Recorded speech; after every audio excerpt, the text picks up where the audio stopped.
નમસ્કાર મિત્રો, સ્વાગત છે તમારું અમારી ચેનલમાં। કુળદેવી કે કુળદેવતા જે આપણા કુળ કે વંશના રક્ષક હોય છે। ઘર, પરિવાર અથવા વંશ પરંપરાગત તરીકે પ્રથમ પૂજ્ય કે મૂળ અધિકારી દેવ હોય છે। એટલે પ્રત્યેક કાર્યમાં કુળદેવી અથવા કુળદેવતાને યાદ કરવું આવશ્યક છે। મિત્રો, આપણા ઘરે સવાર સાંજ આપણે કુળદેવીની પૂજા કરતા હોઈએ છીએ। આપણે આપણા ઘરમાં કુળદેવીની મૂર્તિ કે પછી ફોટોની સ્થાપના કરી નિત્ય પૂજાપાઠ કરીએ છીએ અને આપણે કુળદેવીનો દીવો કર્યા બાદ હાથ જોડીને પ્રાર્થના કરતા હોઈએ છીએ। દોસ્તો, જ્યારે કુળદેવી અથવા તો કુળદેવતા આપણા પર પ્રસન્ન થાય છે ત્યારે આપણને સંકેત આપતા હોય છે। કેટલાક એવા સંકેતો હોય છે કે જેને આપણે સમજીએ તો આપણે આપણી પૂજા સાધનામાં આગળ વધતા જઈએ છીએ। એટલે આપણે આપણા કુળદેવી કે કુળદેવતા સાથે એક કનેક્શન બનાવી શકીએ છીએ। આ બધા એવા સંકેતો હોય છે જે દેવી દેવતાઓ પ્રત્યક્ષ રૂપમાં આપતા હોય છે અને આવા સંકેતો ખૂબ ઓછા લોકોને જોવા મળતા હોય છે। પરંતુ જ્યારે પણ પ્રત્યક્ષ સંકેતો મળે ત્યારે આપણા ઘરમાં દેવી દેવતાઓનું આગમન થઈ ગયું છે અને આપણા ઘરમાં તેમનો વાસ છે એમ સમજવું જોઈએ।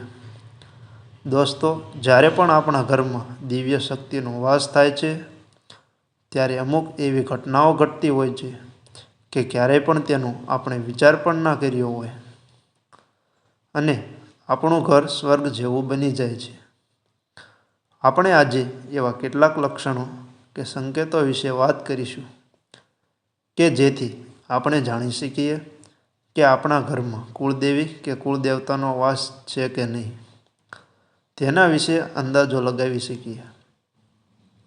મિત્રો, આપને જો આ વિડીયો પસંદ આવે તો લાઈક જરૂર કરજો અને આપ આ ચેનલ પર પહેલી વાર જોઈ રહ્યા હોય તો ચેનલને સબસ્ક્રાઈબ કરજો। મિત્રો, દરેકના ઘરમાં આપણા કુળદેવી કે કુળદેવતા હોય છે। કોઈ પરિવારમાં કુળદેવી જ હોય છે તો અમુક પરિવારમાં કુળદેવતા પૂજાતા હોય છે। હવે વાત કરીએ કે કુળદેવી કે કુળદેવતા દ્વારા આપવામાં સંકેતો વિશે કે જેનાથી આપણે જાણી શકીએ કે આપણા કુળદેવી પ્રસન્ન છે કે નહીં અથવા તો તેનો આપણા ઘરમાં વાસ છે કે નહીં। દોસ્તો, આપણા કુળદેવી કે કુળદેવતા આપણા પ્રથમ દેવતા હોય છે। તેમની પૂજા કર્યા વગર આપણા ઘરનું કોઈ પણ કાર્ય થતું નથી। જ્યારે આપણા કુળદેવી કે કુળદેવતાને પ્રેમથી ભક્તિભાવપૂર્વક મનાવીએ છીએ તો આપણા અટકેલા સર્વે કાર્યો સફળ થતા હોય છે। જો ઘરની પરિસ્થિતિ ખરાબ હોય તો તે પરિસ્થિતિમાં સુધારો થતો જોવા મળે છે।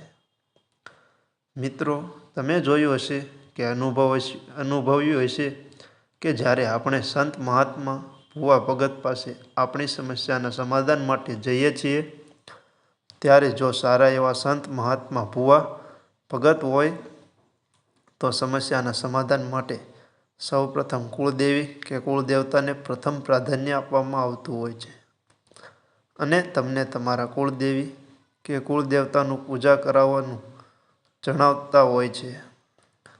તમારા કુળદેવી કે કુળદેવતાની પૂજા વગર કોઈ પણ સમસ્યાનું સમાધાન નથી જણાવતા। જ્યારે કુળદેવી કે કુળદેવતા પ્રસન્ન થાય ત્યારે એવા સંકેતો મળતા હોય છે જેમ કે ઘરમાં શાંતિ અને એકતાનું વાતાવરણ બની રહે છે। એટલે કે કેટલાક ઘરમાં આપણે જોયું હશે કે કેટલાક ઘરમાં સાસુ વહુ કોણ છે તે આપણને ખબર જ ના પડતી હોય અને મા દીકરી હોય તેવું જ વર્તન જોવા મળતું હોય છે। ઘરની આર્થિક સ્થિતિમાં સારો એવો સુધારો જોવા મળતો હોય છે। તમે જેટલું કમાતા હોય તેટલું જ કમાતા હોવ છો પણ પહેલાંની સ્થિતિ પ્રમાણે ઘરમાં બચત વધારે થતી હોય છે। એટલે કે તમારા ઘરમાં બરકત જોવા મળતી હોય છે। પૈસાની વધુ બચત થતી જોવા મળતી હોય છે। ઘરના સભ્યો શારીરિક રીતે સ્વસ્થ અને માનસિક રીતે પ્રસન્ન જોવા મળતા હોય છે। હવે વાત કરીએ તો ઘરમાં કુળદેવી કે કુળદેવતાનો વાસ ક્યારે ના હોય? જ્યારે આપણા ઘરમાં કુળદેવી કે કુળદેવતાની પૂજા કરવામાં ન આવતી હોય તથા આપણે તેને ભોગ નથી ચડાવતા, હોળી કે દિવાળી જેવા તહેવારો આવે ત્યારે આપણા ઘરમાં કુળદેવી કે કુળદેવતા અને પિતૃઓના કપડાં તથા યોગ્ય માન સન્માન અને ભોગ પ્રસાદ ધરાવવું જોઈએ. ઘણા લોકો આવા દિવસે માતાજીના મઢે દર્શન કરવા જતા હોય છે. આવું કરવું ખૂબ જ જરૂરી માનવામાં આવ્યું છે. આ 2 દિવસો એવા હોય છે કે આ દિવસે આપણે પૂજા જરૂર કરવી જોઈએ અને ભોગ પ્રસાદ જરૂર ચઢાવવો જોઈએ તથા માતાજીના સ્થાનકે જરૂર જવું જોઈએ. આપણે માતાજીની પૂજા નથી કરતા ત્યારે તેઓ નારાજ થઈને ઘર છોડીને જતા રહે છે. દોસ્તો, કુળદેવી કે કુળદેવતાના સ્થાને જરૂર જવું જોઈએ. ઘણીવાર એવું બને છે કે ઘરમાં નાનું બાળક આવે ત્યારે મંદિરે નથી જતા. ત્યારે કુળદેવીનો નારાજગીનો સામનો એવા લોકોને કરવો પડી શકે છે.